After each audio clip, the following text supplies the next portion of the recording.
مونږ چې ایوارډ دپاره کم شخصیت راغواړو نو دا شخصیت یوازې د ثوابۍ دپاره قابل فخر نه دی بلکې د ټول ملک دپاره زه خو دا وایم چې د ملک نه بهر هم د دوی تحقیق د دوی مقالې او پیپرې او ارټیکلې چې دی په خارجي نړۍ کې هم چاپ کیږي د دوی په پیژندګلو کې یوه دا خبره هم شامله ده چې پښتون ساینسدان دی د فزیکس پروفیسر دی ریسرچر دی پی ایچ ډي ډاکټر دی خو په پښتو کې د هغوی ډېر زیات خدمات دي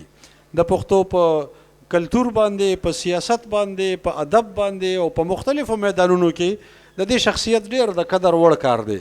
په انګریزي ژبه کې هم لیکي په پښتو کې هم لیکي په اردو کې هم لیکي ډېر عالم فاضل شخصیت او په ما ډېر ګران شخصیت زه د دوی د کار او خدماتو نه ډېر متاثر یم ډاکټر شهاب عزیز ارمان صاحب هغوی راغواړي زه راغواړم ستاسو په درون استقبال کې پروفیسر ډاکټر یاسین اقبال یوسفزی صاحب چې راشي او خپل دغه ایوارډ زموږ د مشر میلمه د لاسونه وصول کړي پروفیسر ډاکټر یاسین اقبال یوسفزی صاحب